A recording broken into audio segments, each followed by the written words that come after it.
Good evening, my friends, and welcome to the messy workbench, where I'm going to be talking about the Big Power Electric 501. Those number names. It doesn't say on it. I'm pretty sure it's the 501. You might have seen that big stack of blasters that I was very fortunate to receive and very thankful for. So, I guess I have some reviews to do? Oh boy. Time for some big power. And I decided to go with the smallest one first because I'm a huge fan of the Nerf Ultra 2. Ta-da! Especially the Nerf Ultra 2 converted to fire elites. This blaster has stock motors and is running on 6AA, but it fires 9 elite darts, or waffle darts is what I usually use. It fires them at about 100 FPS. It is probably one of my favorite blasters. I have a whole video on this that you can check out. I'll put a link up there, or up there. I'll put a link up somewhere. So when I saw the form factor of this blaster and the fact that it was rear loading and already took elite darts and ran on 6AA, I was intrigued. I'm definitely a hand cannon type of Nerf guy. Let's open this up and check it out and see what we think. All right, here we go. So quick note before we go, I was sent these blasters for review purposes. I will be very honest about my review. I would say honest but kind is how I would describe it, which I would really like to strive for no matter what kind of review I'm doing. Someone worked hard on this, someone designed it, someone made it, someone did their best. And where things went wrong, there's probably a lot of reasons that they did. So let's be nice, but in the spirit of that, I'm gonna go over the pros and cons of this blaster. I think it is really, really cool that they have sent these out to so many people in the community. I think that's awesome. There's a bunch of people that these are some of the first blasters they've received, and that's an amazing feeling. I think that's a cool thing that Big Power Electric is just putting these out there in people's hands, getting lots of people making videos about them, giving them a chance to try them out. They're definitely not afraid of feedback. So I think that's really good. That's probably a good sign that they want to actually be here and maybe stick around. I'm very impressed with how out there with these blasters they are. They really seem to have kind of hit the community hard. So I think that's kind of neat. And I think it's commendable to just get them out there and get them to people and have people looking at them. So here are some of the things I like. It's actually not a bad grip at all. It has a little bit more room for my small finger than the Nerf Ultra 2. Look and feel wise, this is very subjective. It's not too bad. I wish it had a little bit less detail-y type stuff on it so that you could paint it however you want. There's a lot of like little fake wires and things like that, but that's pretty subjective. I know some people like this quite a bit, and that's fine. It definitely has that big hand cannon vibe of the Nerf Ultra 2. So I think that is really, really neat. Another cool idea that I like is they actually have a sticker on here kind of telling people you need to rev this blaster up for a second or two before you fire for best results. I think that's kind of clever to actually stick that right on the handle. That's why I left it there. And then of course you have your jam door here. Your batteries go in here. You got a rail up here. When I was firing this blaster, doing some testing, I didn't have any jams or anything like that. All the darts that I fed in here worked pretty well. And while I'm in the complimenting phase, let's talk about a few other things that are really cool that they did for a blaster package that's under 20 bucks. This came with 50 darts. We'll talk about the darts later, but 50 darts, that's a lot for plinking. If you got 2 packages of these and gave these to a couple of kids, they could have quite a bit of fun. And they could have fun safely because it also came with some safety glasses. These actually look really cool. We'll talk a little bit about the comfort of those later, but I actually think that these are neat. It came with some flip down targets, and surprisingly, it actually came with batteries. So I really have to hand it to them for giving you a pretty complete package to play with for under 20 bucks. That's quite a bit of value. So even with some of the pros and cons that I'll go over, it's pretty hard to say that it wouldn't be worth it to get this blaster to play around with and check out. Let's get through some of the cons. We'll start with the simple stuff. These targets, amazing that they included them. When you hit them, they don't really fall. It takes a lot to knock them over. I think they could have gotten away with just making some standee type targets that when you hit them, they have a base and they fall over. This is a neat extra to include. These safety goggles, I think, look really cool. They are not comfortable at all. They don't fit around your face or your nose. They kind of press into your face a little bit awkwardly. I might actually put some little bits of foam around these because I actually think these are really cool, and I like that they have a strap. So Again, when you're getting this much stuff, I'm going to give them a bit of a pass on volume. I like that they look different. I like the red tint. These darts, they give you 50. That's great. They are incredibly hard tipped.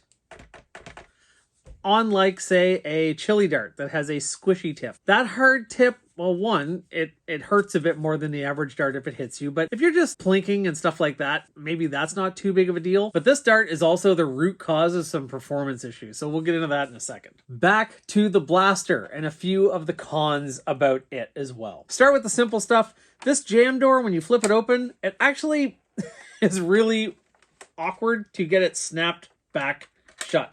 It's just kind of flappy there. I think I actually need, maybe I'll do that right now. I think I actually need to take an X-Acto. That is what I needed to do. Yep, I needed to take an X-Acto knife and actually trim down a little bit of frayed plastic on there. And now, well, now that shuts like a charm. So maybe I'm not as upset about that now. Cool.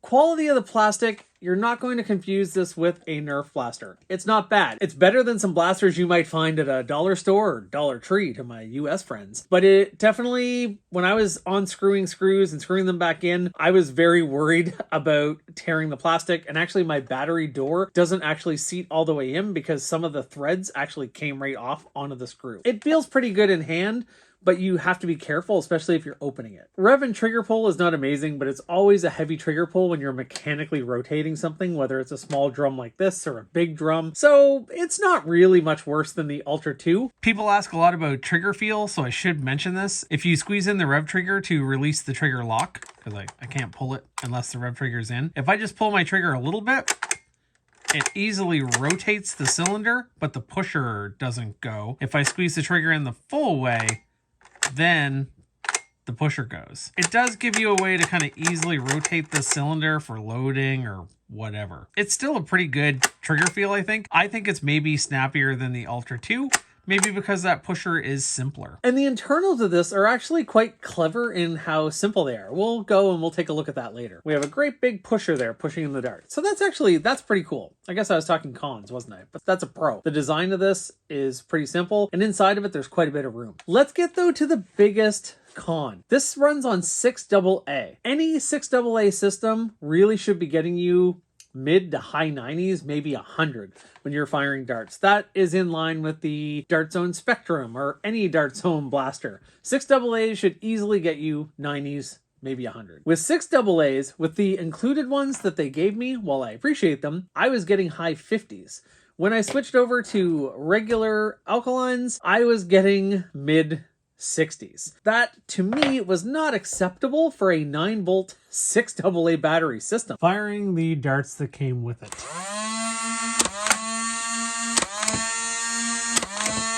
Firing chilies.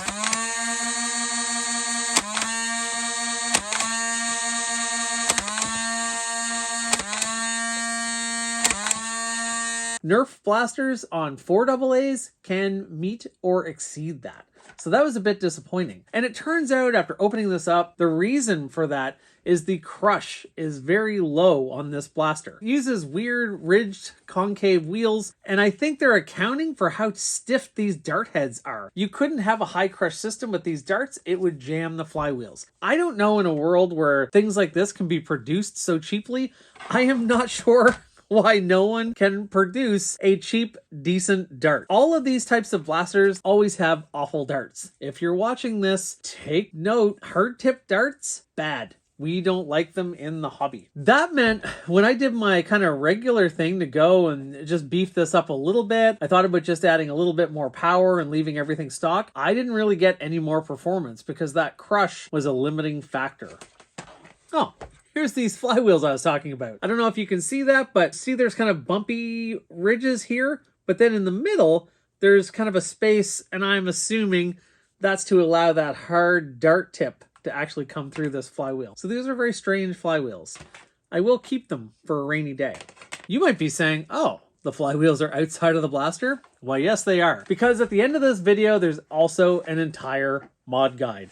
I opened this up, went in, and ended up replacing everything. I was just going to do a little bit, but really to get better results, I had to go in and I had to replace everything. I have a new switch behind the rev trigger, all new wiring, the same cage, but I have new flywheels and Kraken motors and space for a 3S LiPo. So now this blaster that was hitting mid 60s is now hitting around 150.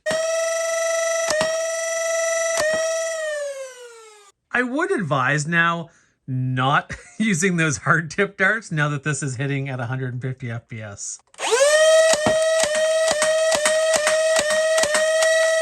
So it truly now does have big power. I'm a modder and a tinkerer, so of course I get into this. That's why I did this long form video. After all of my talking about this blaster, you're gonna have a long rambling mod guide where you can see exactly what I did for this. And not only exactly what I did for this, but you can kind of see that process of thinking through modding any semi-auto blaster. So if you have a blaster that you've been thinking about modding, I would say that even if you're not using the same blaster, this guide would be handy. Just seeing the thought process, the wiring and how that's done, the orientation of the motors in the cage. I think that anyone could find that handy for a semi-auto project if they haven't done a lot of mod projects. All that said, I really don't think you need to mod this blaster to have fun with it. I think for under $20, you're getting a ton of value, but if you're really into the hobby or really an enthusiast, mid 60s, I'm not someone to chase high FPS at all, but mid 60s is pretty lethargic for using 6 AA batteries. I would actually feel pretty good about it getting mid 60s if it was only running on 4 AA. I know Big Power has some Pro blasters as well that are coming out. I hope that that's something that's addressed in those. I hope we get a bit better FPS right out of the gate. Time will tell. But I will say, now that this blaster has been modded, it's pretty impressive.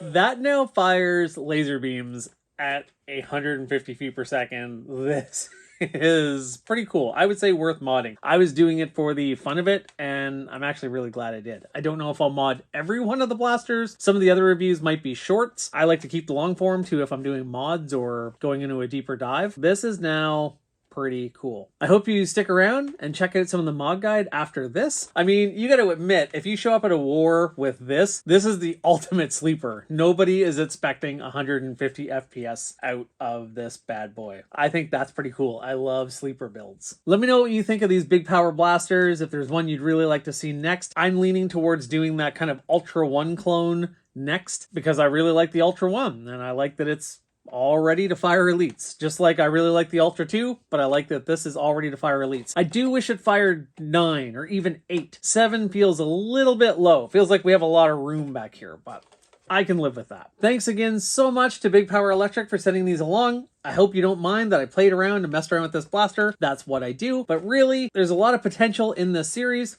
I'm glad that you guys are in the mix. Enjoy the mod guide, and I'll talk to you soon. Let's get in here and take a little peek inside. This screw seemed to be, for the jam door, stripped from the start.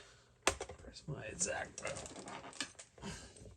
Not really a thing to use for prying.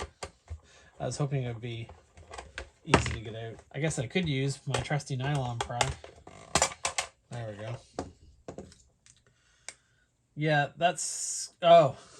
There's what's happened. The plastic has come off of this, so this no longer works. A sign of a bit lower grade plastic. The grade of plastic in this blaster is not too bad, but it's definitely not Nerf quality. Or, you know, Dart Zone quality. I shouldn't just give Nerf all the credit.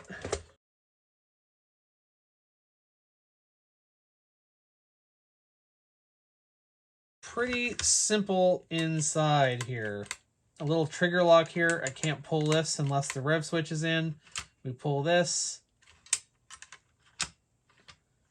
A little bit up here rotates our cylinder. And then once we get back here, boop, our pusher goes. The seams, this seems a lot roomier inside than the Ultra 2. Maybe I just haven't had an Ultra 2 open in a while. It definitely seems simpler. Mechanically, it seems like there's less business going on, which, I mean, that could be a good thing too. Let's take a look at what our switch looks like.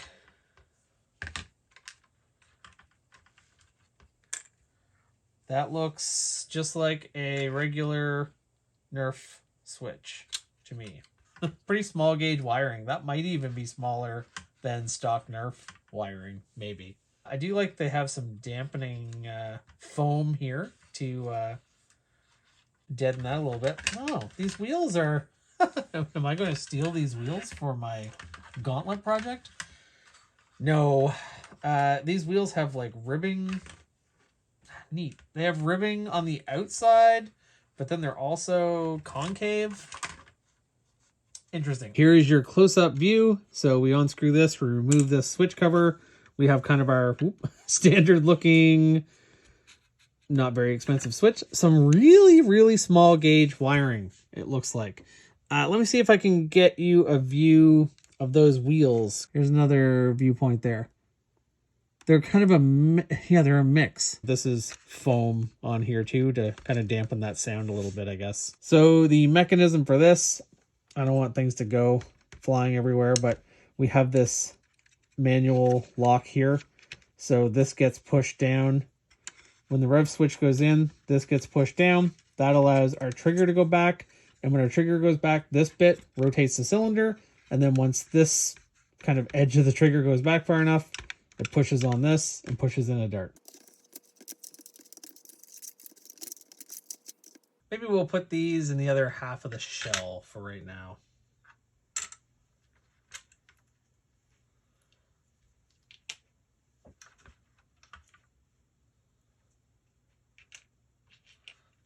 Always try to put everything carefully aside so you can put it back together. Although, again, this is not, you know what? And actually, it's kind of seems like a good thing. This does not seem to be the Rube Goldberg machine that inside of some Nerf blasters can be. It's kind of interesting how much simpler it seems.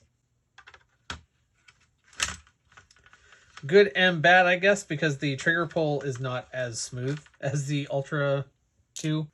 So, I mean, some of that mechanical stuff obviously does have a purpose. This is some pretty cheap barrel tubing, but it's fine. It's not, yeah, there's certainly no problem with it. And after unscrewing that, I can take out my cage.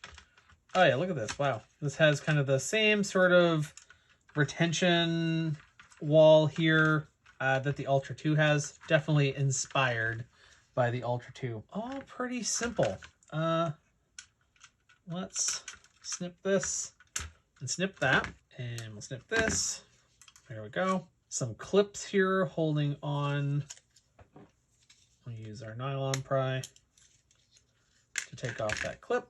I'm guessing these motors are not going to be super hard to take out.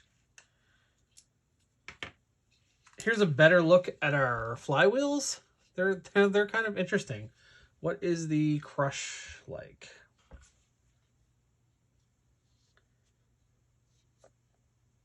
Certainly not high crush by any means. I don't think we're going to change these wheels. I don't think we're going to go that crazy in this build. I haven't completely decided if I'm going to also change the motors.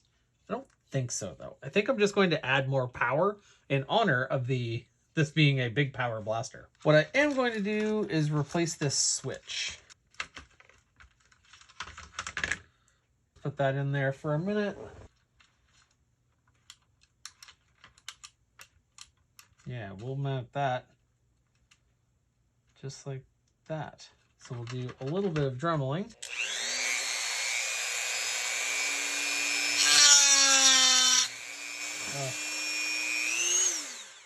That was kind of dumb of me.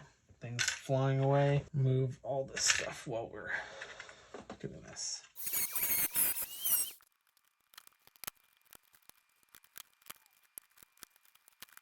I'm just trying to be careful because I want to get rid of plastic and make this whole bit flush, but I don't want to hurt that post.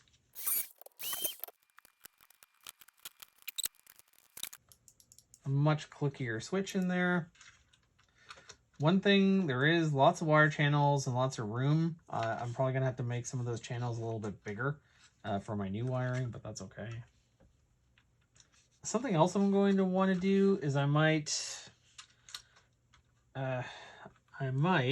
when I glue this in, I might want to put something underneath there to support it. There's quite a bit of room underneath my switch, and I just want to make sure it's braced really well. I also need room because this the screw port here for this cover plate, I want to make sure that I can get that on.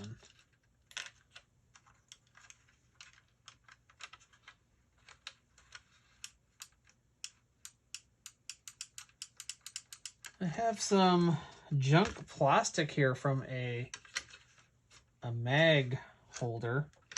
The height might be right. I might steal some of this. All right.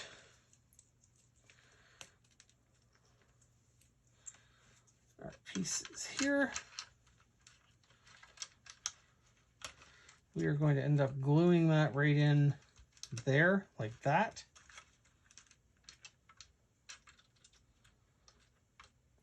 That is going to work beautifully. You could use epoxy here. For most of my stuff, I kind of prefer to just use hot glue.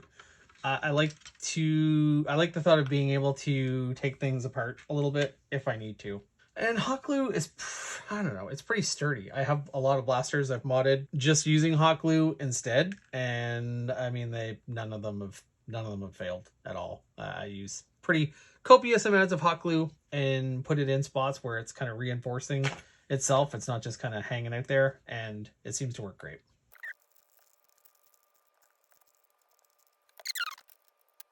I'll let that dry a little bit, and then we will move on. I should be using 2 nylon pries, not just 1.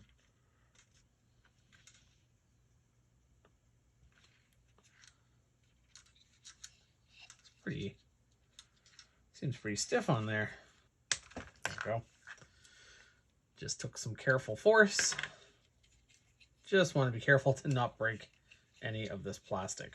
So I'm using my finger and the pry together so that I'm applying equal force.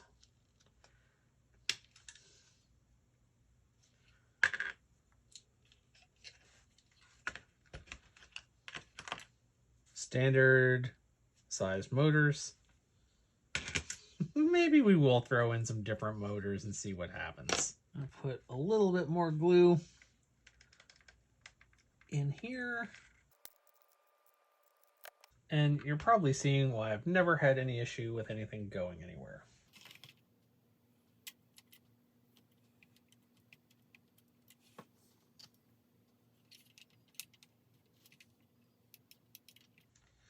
So when you're putting in a new switch like this, you really want your switch to be like, you want it to be as close to the start of the trigger as possible. Like there's a little bit more play there than I would like, but I think I might just live with it. It's not bad. I could get it a little bit closer, but then I'd have to start cutting more into this, and I really want to keep my switch plate cover in place. So for this switch, I'm going to use a little bit of super glue as well as regular glue. When you're wiring up a semi-auto like this, they're usually labeled. This is common. Common means that this is common to both of these. So this is the same no matter which state the switch is in. And then you have normally open and normally closed.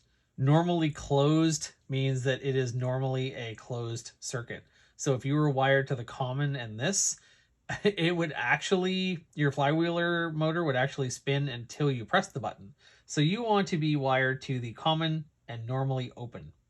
And then that way, when you click the switch, it will actually rev your blaster. So when I put this in, I won't be able to see the label, so I just have to remember that it's the bottom 2 that I am wiring to. Let's get this switch in place and we'll wire to it after. You could wire to it first, but I'm going to put it in place and get it where I want it. Or at least I will if the super glue is still good. Let's try this, and I will make sure that this one is stored in a bag.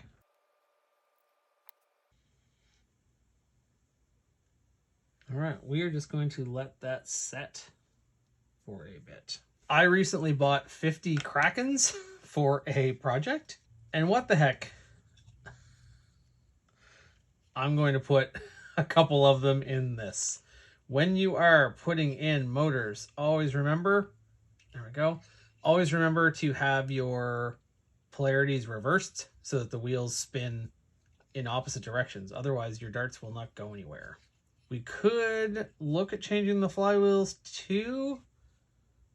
That is firmed up in there. I'm going to put a little bit of hot glue on there as well.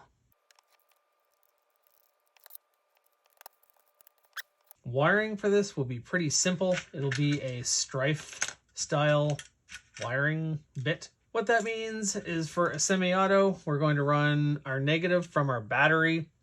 The negative will go from the battery to the flywheels, and our positive will run from the flywheels down through the switch and then to the battery. The nice thing is once you've done a few semi-auto rewires, it's really not that big a deal. I think I am very close to calling it a night for now. It's quite late here where I am.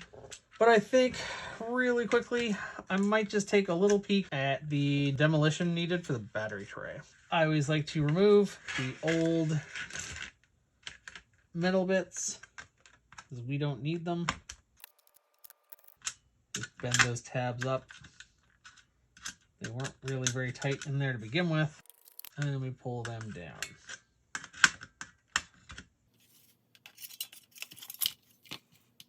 One of those actually fell out. Perfect.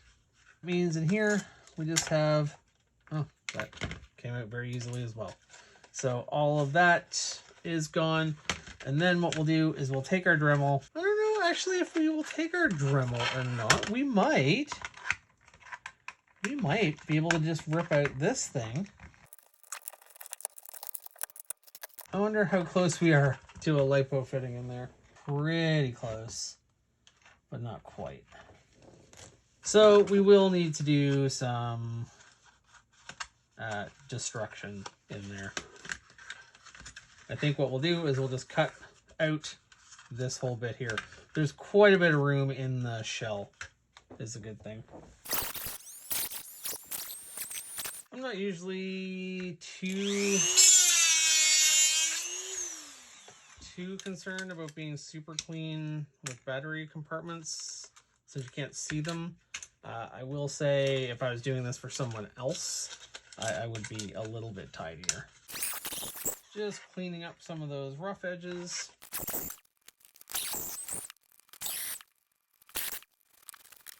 I'm not too worried about it going anywhere because we have barrel tubing in here. If it's a little bit loose, that's fine. We could always build something up with some spare plastic or whatever and make kind of like a nice snug little spot for that to go.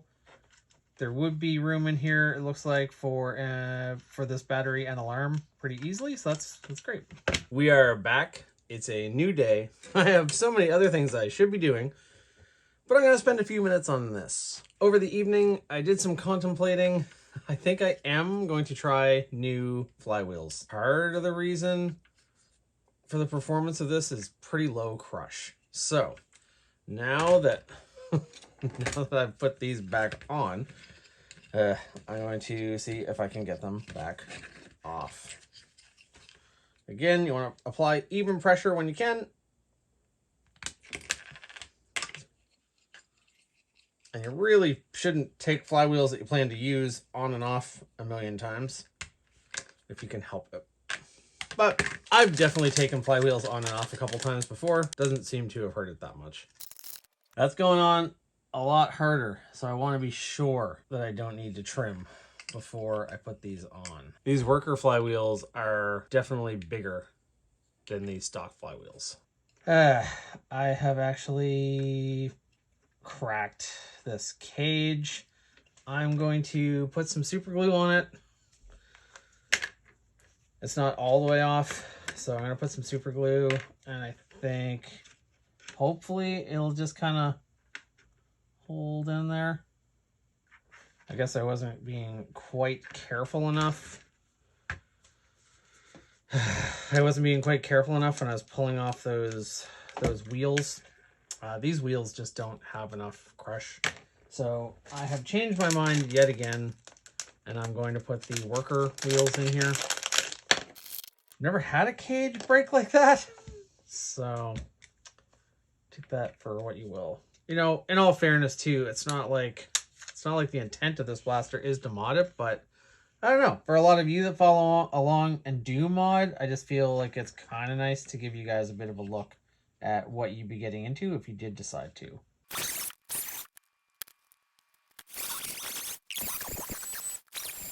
Just trying to square those off. The right thing to also do is to wait for that to dry before actually doing anything to it. Or do all your cutting and then do your gluing and then let it set. I'm not great at doing what you're supposed to do.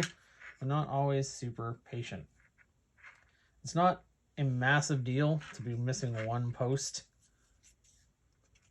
I don't think. Do want to get rid of all those little bits.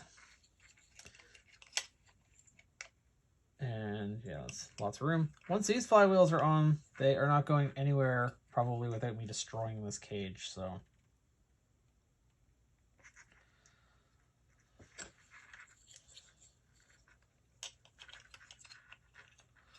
Make sure when you're holding the back, you are not pressing on the tabs. You don't want those to bend. Use the back of the motor.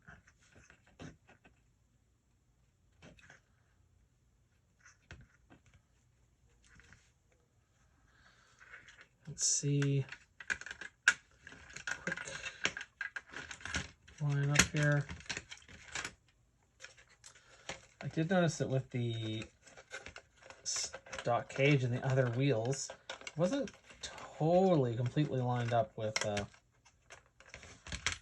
darts. Definitely doesn't line up perfectly with the hole there. Yeah, the alignment, I don't know if you can see that, but the alignment, the flywheels are sitting a tiny bit higher than I would like, but I don't think I can push them down anymore. I just broke that. Yeah, I think those are seated as far as they're going to go. I don't know that I want to get into anything messier for lower. Like, I don't know that I want to like sand down the posts or do something like that. I think we'll just see how this goes with these maybe a tiny bit misaligned. I need to do the same thing up here, or else that will rub the flywheels.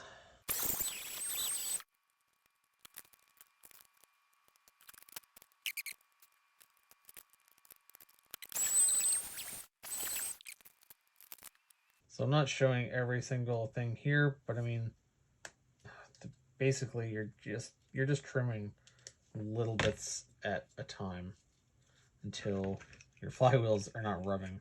Having so many projects on the go makes for a nice reference and a good reminder of which way to orient your motors. I'm going to have my top, well, this is towards the front of the blaster. I'm going to have my top motor with my positive facing front and the bottom motor with my positive facing the back. And then I am going to do a positive lead down the front of the blaster. I have my 18 gauge wire is typically what I like to use. I find 16 is just bulky enough to be a pain in the butt. I am going to solder onto here. I haven't actually cut, I just have this coming off a spool. I haven't actually cut this yet, so I'll figure out kind of exactly how much space I need, and then I'll do my cutting. I'm going to put some flux on the edge of this wire in the worst way possible. Sometimes I would hide my bad habits. You shouldn't do that because you're just getting like oil from your palms and stuff on things, but whatever. I don't have a brush. And I've said in several videos I don't know where my brush is. I could probably just go get a brush, a new brush.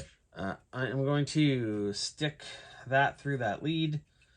I'm going to, as Luke at Out of Darts would have recommended in a lot of his videos, I am going to actually solder this without actually cutting it, just to make it a little easier and to not add resistance, I guess. Although I've done some pretty I've done some pretty messy things. I don't know for a lot of us general hobbyists that we would see a massive disadvantage.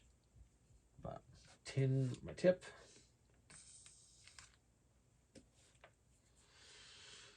This is getting very dirty.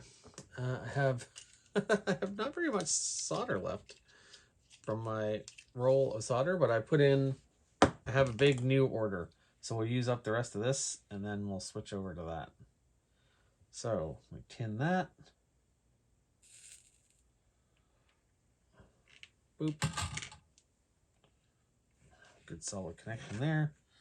And then we're going to, I should mention as well, I for the longest time couldn't figure out soldering. I just wasn't having a lot of luck. I bought some new tips. I think the tip that came on my Ryobi solder station was just maybe not very good. And, you know, not to blame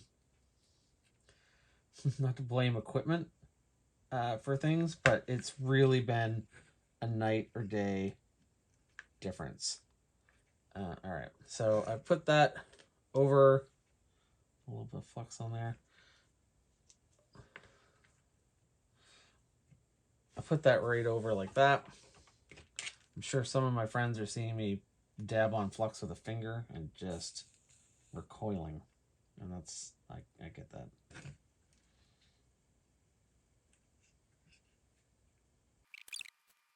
How I'm soldering now is how I would see people soldering in videos and be like, what is happening? What is wrong with me that I can't do this? And I mean, I've gotten better at it, I guess, but I think there truly was a bit of an equipment problem.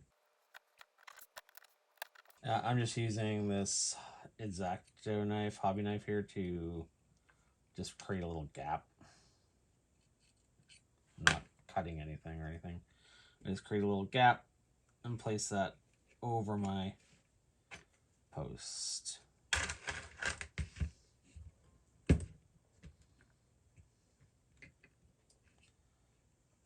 You really want to be careful not to use too much solder and flux, I guess.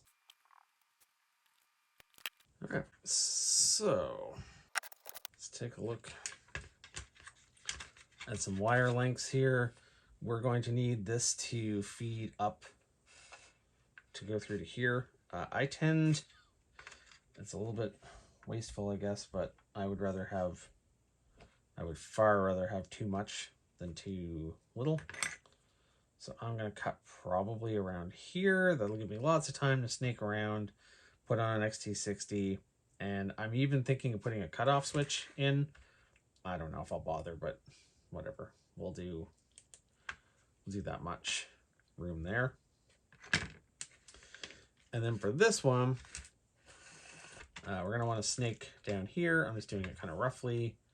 Snake down here. I'm going to go bloop onto here and bloop onto here. And then we're going to go back. Because really all we're doing is we're just wiring a battery to these motors and we're putting a little switch in between so that when you put this switch in, I might even put a spring in behind there. It kind of feels like this could use a bit better return. But anyway, we're going to wire through to here. So if I was going to put in a kill switch, I would want to cut something through the side of the blaster here. I don't know that I will do that. I do like putting in switches and stuff like that, just in case I need to shut off a blaster quickly, in case there's a malfunction. But I'm just doing this for fun as a little test here. So I think maybe I'll just kind of roll with it here. I should test the direction of my flywheels, which is an easy thing to do. I actually have alligator clips somewhere for doing just this. Right over there. So we'll do this. Onto our negative, and then this should turn. It's going so slow. I can actually tell that it would be going the right way. Maybe it's a bad battery. That's exactly what it was. Sometimes it would be handy to have extra hands.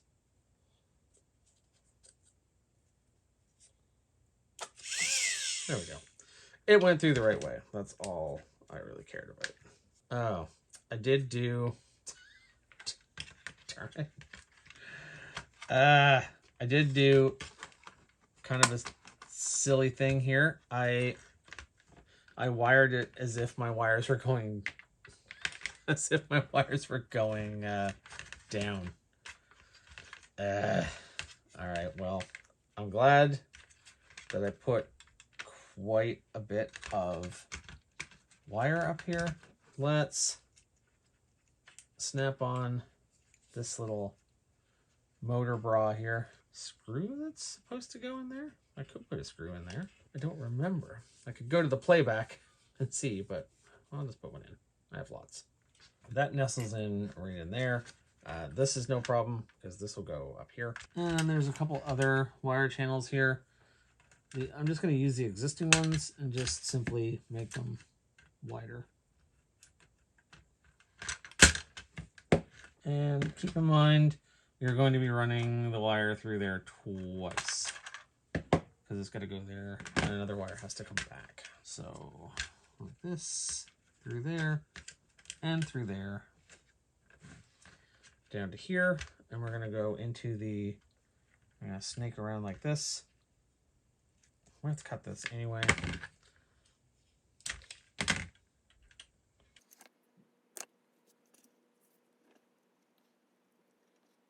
Just like that. Helping hands to keep it in place. My little bit of solder that's left.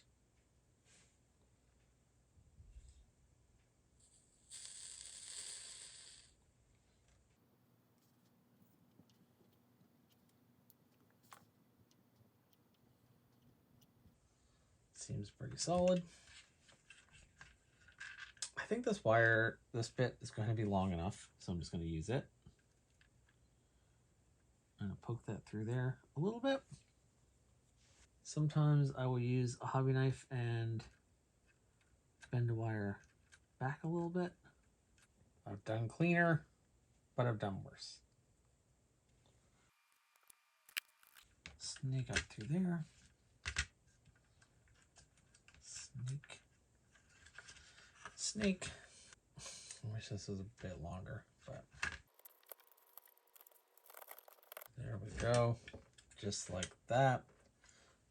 I do wish I'd left a bit more room, but that's gonna be plenty.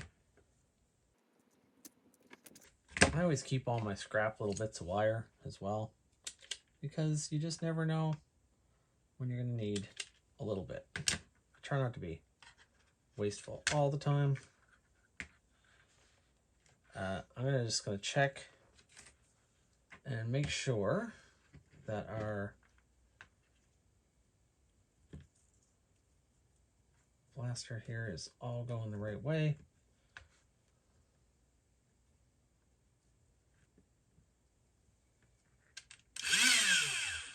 Sure is.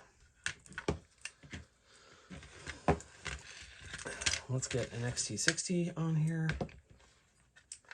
This is one of the coolest things, honestly, about modding is once you get a little bit comfortable. I mean, yes, there's like all sorts of amazing things that people do, but an awful lot of mods are the same thing over and over and over again. And I don't say that in a bad way. It's fine. You know, it's like as a flywheel person anyway. We get into like, you know, crazy integrations and like Springer, like sealing breaches and stuff. Like, I'm not an expert in any of that.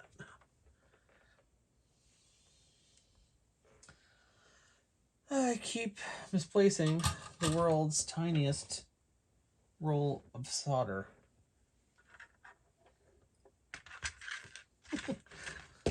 Seeing if I can get through this project now without, oh. These need a little bit of heat shrink. If there's any of these parts, the soldering bits where you're like, this is the part I need all the help with, you should definitely look up other people's guides on that. I'm not good enough at it to really give too much for tips. Yeah, just there's lots of resources out there for that, and just, you know, try and try and try and try. Tips I would have though: get a good soldering iron and make sure it has decent tips. My Ryobi soldering station, I can put a link in the description. I find it's pretty good. I did replace the tips, and that made a world of difference though. A world of difference. So, I don't know. Might be something to look into.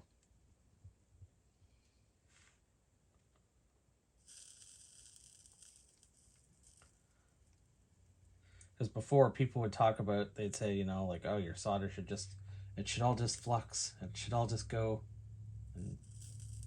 and flux onto the wire, and it just never did. And now it does.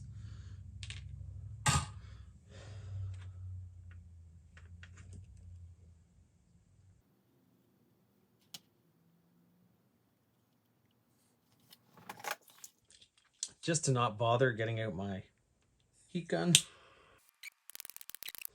Well, I got through that job. So when we close this up, we are going to be able to reach this. I might actually Dremel this a little bit just so I have kind of like a nice thing so that this isn't falling down into my blaster. The lengths I will go to avoid plugging in a different tool.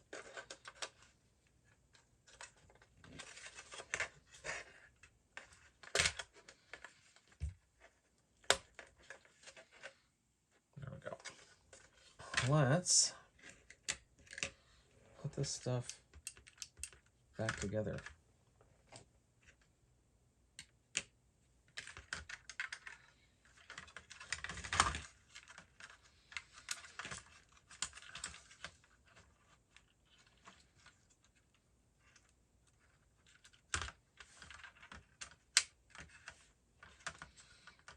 Goes in like that. Goes in like that. Now, I need to screw those back in. I thought there were silver screws for the inside.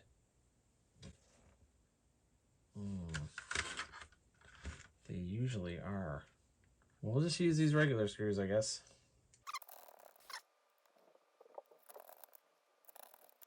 You definitely want to be careful screwing into the plastic in this blaster. I feel like you could really easily over tighten it.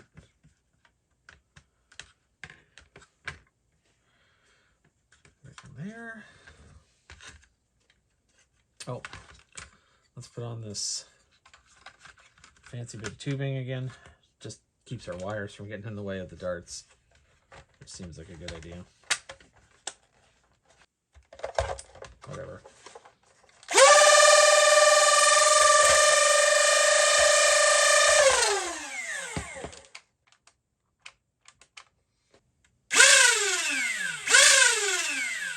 I don't know, maybe just things in the shell got so tight it put pressure on my little switch lever.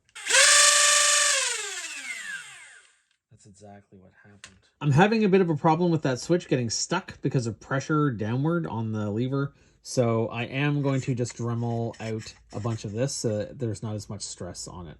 I usually like to show everything as I'm doing it, but here's a close-up. I just took that down a few millimeters. I put a screw in through this plastic here so that this spring that I scavenged from something else, so that I could put that spring in there and just have more tension on the return lever. I don't know if it's just because this is a cheap switch or just everything's tight in here, or maybe I was a little too sloppy with the glue, but it wasn't returning dependably. Plus, it's kind of a tight fit in the handle. So now with a little bit of extra boost pushing that spring back, that should be great. And with that little edge up there, this kind of fits right in here. I don't think I'll have to like worry about the spring coming off of where it is there now. And while we're in here, let's make more room.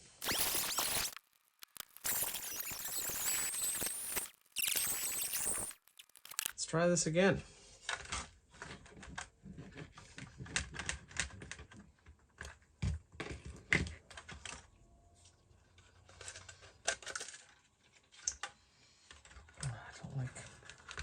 rattly plastic in my blasters.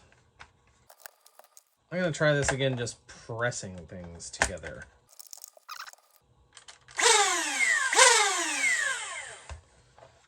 All right.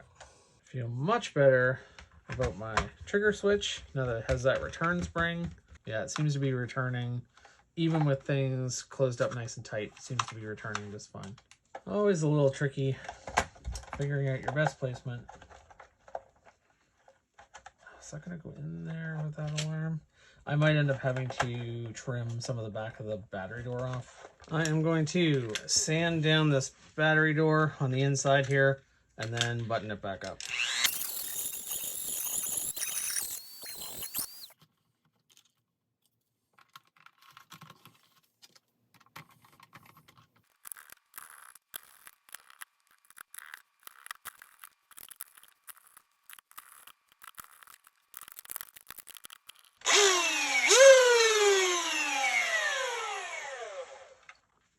Sounds pretty good.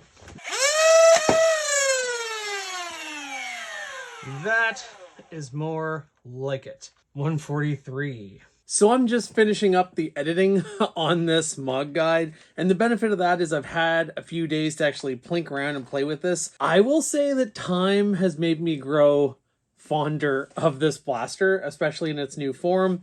I think the trigger pull and rotation, easier rotation, makes this a bit snappier than the Ultra 2 that I have converted over to Elites. So I'm losing 2 shots from 9 to 7, but this is probably a bit smoother. I'm liking this blaster more and more the more I use it. That's pretty kind, I think, to the blaster in its stock form, all things considered. This is probably a worthy mod project.